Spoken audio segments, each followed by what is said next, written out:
Assetto Corsa EVO is already pretty hyped, but the more I hear about it, the more hyped I get. And now that I've played it, more on that later, I honestly don't think it's possible to overhype this game. Let me explain. Let's start with the basics. AC Evo is an upcoming sim racing game by Kuno Simulazione that will be released on Steam Early Access on 16th of January 2025. It's the follow-up to Assetto Corsa 1, which was pretty widely loved by the sim racing community, but ultimately lacked things to do, despite the modding community's best efforts. But the pure core physics of that game were, in my opinion, probably the best there is for road cars. Then they released Assetto Corsa Competizione, or ACC, which is basically a GT car spin-off game, but it used Unreal Engine 4, moving away from their own proprietary game engine used in AC1. This game is probably the best game for GT cars, along with iRacing, but it was only ever GT cars. So AC Evo, going back to its roots with the road cars, and even back to their own proprietary game engine, is incredibly exciting. But what is it that's so exciting? Well, first of all, let's start with one of the most important aspects of a sim racing game, the physics. I was lucky enough to play a pre-alpha version of the game at Sim Expo in Dortmund, and while I only had a short time with the game, I really didn't have anything negative to say. Now that is unbelievably rare. It's normally so easy to nitpick out certain elements of a racing game that you don't like or you don't think is realistic, but honestly for me, this game felt exactly how I hoped it would. The first car I tried was the Hyundai i30N at Brands Hatch, which is a front-wheel drive hot hatch. And guess what? It handled exactly like a front-wheel drive hot hatch. There was understeer, the car was largely stable, but when I forced it into going sideways, it felt completely natural. That's more like it. Again, quite natural to be honest.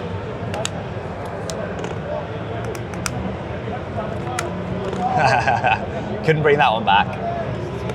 Well, no, that's too deep, that's too deep, that's too deep, that's too deep, that's too deep. Come back to me. It does eventually, it does eventually. There's not a lot you can do in a road car, honestly. You just got to wait and pray.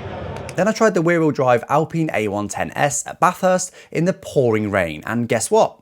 That felt exactly as you expect too. Again, oh, it's tricky in the wet.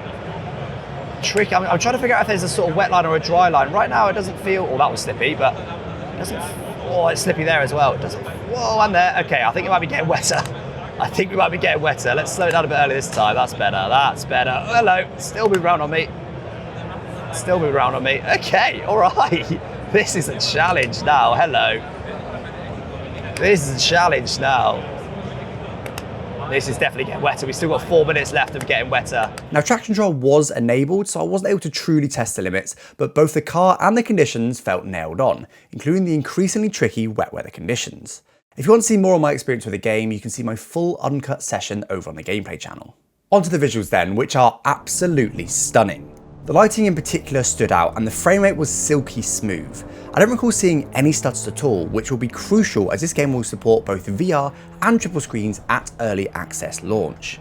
If I had to nitpick, I'd say that the track visuals of the rain could do with some improvement, but other than that, I was simply blown away during my short time with the game. That's an incredibly good sign for their return to a proprietary game engine. Unreal Engine 4 is great, but at the end of the day, if you want to make a perfect sim racing game, you don't use an engine that's designed to work on every type of game. Onto the features then, and this is where they just keep ticking all the right boxes. So they said that the game will be based on an economy system, so you'll have to work your way up and buy the cars. You will be able to drive any car at any time by renting one, you just won't be able to customize it, which they said will be more than just cosmetics. Now they haven't directly confirmed a career mode as such, but it sounds like they've got a great progression system ready to go, which is pretty much the same thing, right? Free roam has been confirmed, but details are light, although they have mentioned a procedurally generated world, so that could be interesting, but Forza Horizon this is not. In terms of cars and tracks, they've said there'll be 20 cars from 14 different brands at early access launch, from the likes of Ford, Ferrari, Volkswagen, Porsche, Lamborghini, and many more. There will also be 5 tracks at early access launch: Imola, Brands Hatch, Fuji, Bathurst, and the Nordschleife. It will be PC only, but they have said they'll bring it to consoles after the full release, which surely will be new gen only. Now, modding is a hot talking point because this is really what made AC1 as successful as it is, and there are a lot of people worried that this game won't be as mod friendly. And to be honest, it sounds like it won't be as mod friendly as AC1, but it will still support mods after the full release.